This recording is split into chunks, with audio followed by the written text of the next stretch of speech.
Hi there, my name's Caroline. Welcome to Blossom Cottage. Come on in. I didn't want anything too big, and I knew I wanted a single-storey dwelling. I did it all myself. I do have a bit of a passion for interior design anyway. Yeah, the face glazing makes a huge difference. On the outside, allowing maximum amount of light to... That's right, I didn't want to block out any light really, and it's not a big home, but it feels spacious.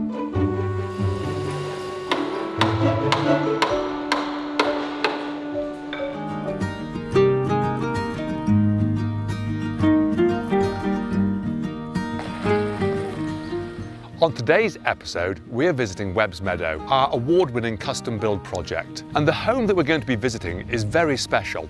This is a single-storey home showing absolutely fantastic use of space, and it really is beautiful. So come and join me, let's have a look. Hello again. Caroline, good to see you. And you? How long have you been in? Just over a year now. As I drove up, I thought, wow, it's looking absolutely fantastic, and I'm really looking forward to having a guided tour. Come on in. Thank you very much indeed.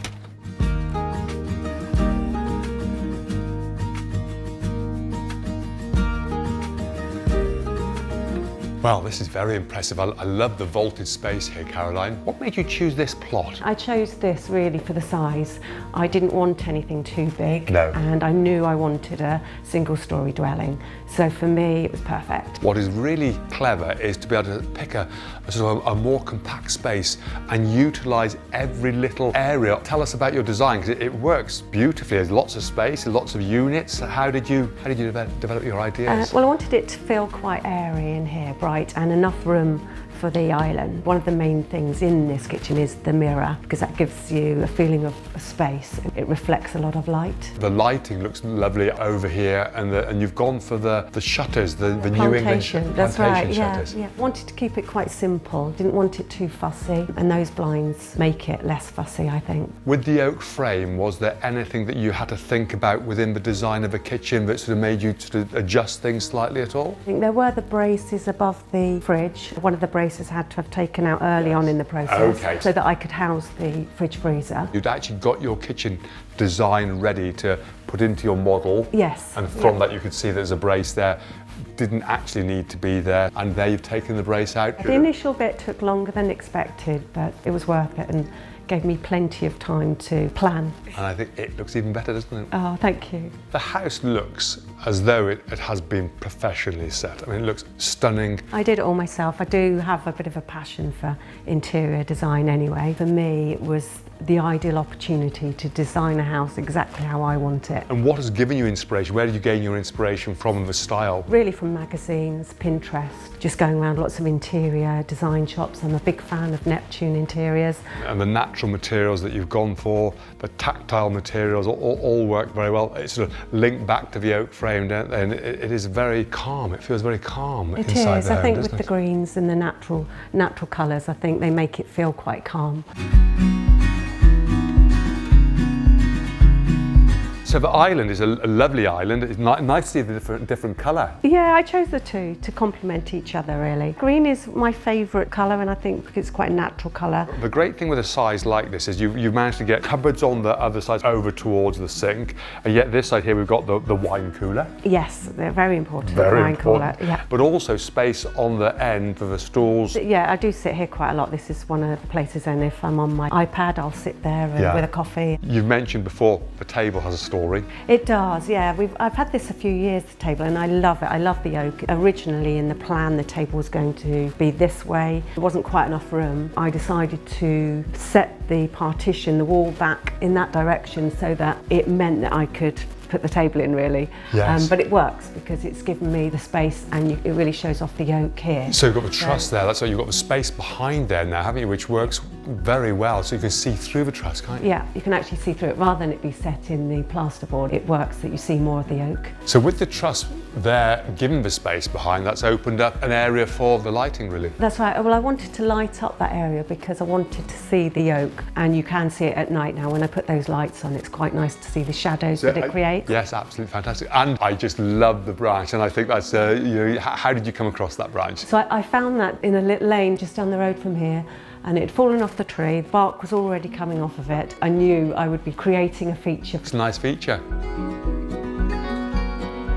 Walking through to the more formal area, the sitting room. So we've got the truss above, which is sort of defining the space from the kitchen and diner, walking through into the sitting room and your style. I knew I'd have a large area of wall here, and from my previous property I had my clock, a very large mirror, and knew that I wanted to make a feature of that and then try and keep the rest of it opening into the sunroom. And I think the colouring as well in the cushions and the green, it's sort of linking back into your island in the kitchen, showing a thread through, isn't it? That's right. So you have a sort of a more freestanding wood burner? Yeah, I decided the freestanding because the space in here, I didn't think one set back in a Larger fireplace would work. So I wanted something that you could see. It's got 3 windows on it. You're sort of giving sort of warmth through into the sitting space. Yes. But also the sunroom benefits, so I can imagine that autumnal day. Yeah. Got the fire going. Sat with a book. Sunday afternoon. Yeah, log burner on. Lovely.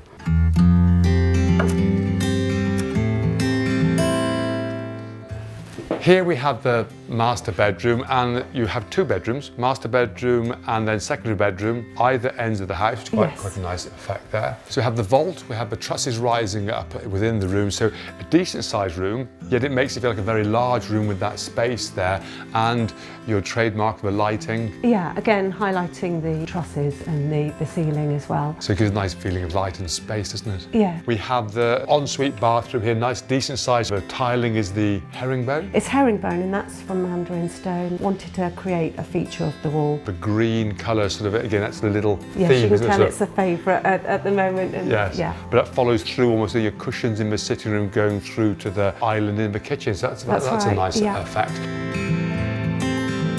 Custom build, you had your original design on the plot here, so enhancements or adjustments to suit your lifestyle? I wanted a bit more light in my kitchen dining area, so I put 2 skylights in and I put the sunroom on. It just lets the light flow through into the home again. One of the themes of the house is the lighting, but also the light, isn't it? So it works. Yeah, it's quite a bright house. It's always quite light and airy, so. The alterations that you've made make it work really well, but this certainly is a wonderful addition just onto the rear here, the sunroom. Yeah, it does work. It just feels that once I step into this area, I've got the doors open in the summer. It feels like I'm bringing the outside in. Everything's ample space, lovely, nice large kitchen, dining area will seat up to 8 people comfortably for a party.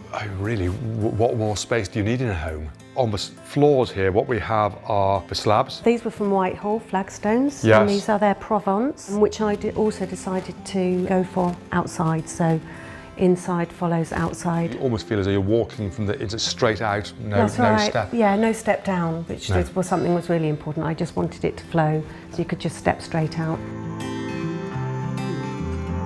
Like a courtyard, really, isn't it? I just knew that outside I wanted blues, I wanted it quite fresh, so that was the theme in the garden. We've got the sunroom there, Caroline, and I see that you've got the full glazing all the way round, which for a smaller building allows the maximum amount of light in, and the face glazing on the outside. Yeah, the face glazing makes a huge difference. On the outside, allowing maximum amount of light to... That's right, I didn't want to block out any light really, so... No, works very well.